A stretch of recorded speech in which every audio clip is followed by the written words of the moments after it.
And our next question is coming from Carlos Toro of Fightful.com. Hey, Errol, thanks so much for being on this call. Really do appreciate it. No problem.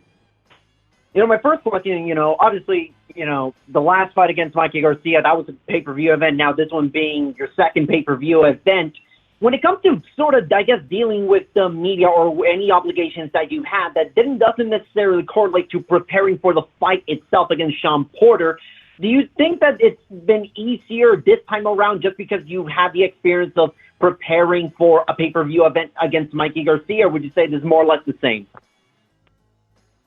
I think it's a lot easier. Because the first fight, my first pay-per-view, I was, traveling to New York doing things and, then going back to California doing things. So, I was basically, going in and out of camp, doing other different things. So I would say the first time it was harder than the second go around. Yeah, I asked Sean this question earlier in the call, and I wanted to pose this question to you. Do you believe the winner of this fight should be considered the best welterweight in the world, given that the winner will hold 2 of the 4 world titles from the sanctioning body?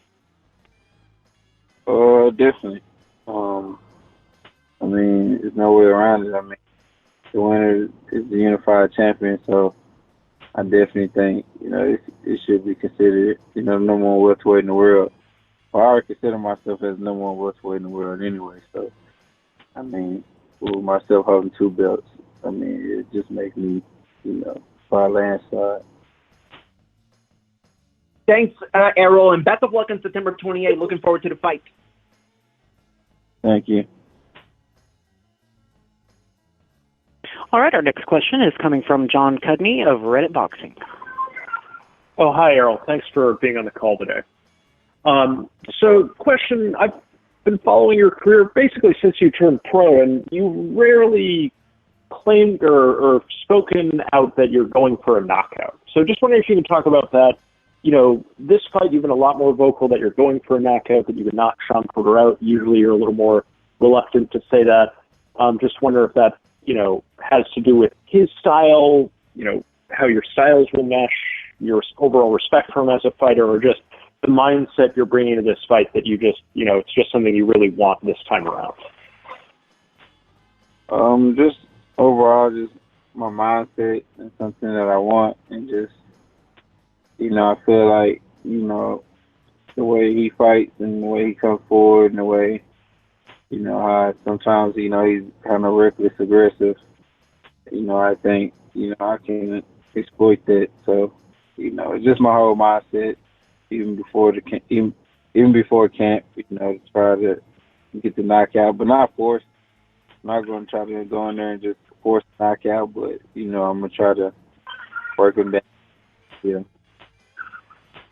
Okay. One more quick question. So I believe you've never been cut as an amateur or a pro. I know that's been a storyline in this promotion. Just wondering first if you can confirm that you've never been cut as an amateur or pro, and also how that's factoring in your mindset going into this fight. It's a big topic of discussion in the boxing world, especially after Fury had that horrible cut over the weekend. Wondering if that could be a factor in this fight. No, it's not a factor. So I guess it happens. So, never been cut, nothing. So, never had a swelled up eye or anything like that. So, hey, I'm blessed. So, not none of that. Okay, so it's not something you guys are overly focused on going into this fight. No, I never worry about it. Okay, well, thank you very much for your time, Errol. Good luck. Thanks.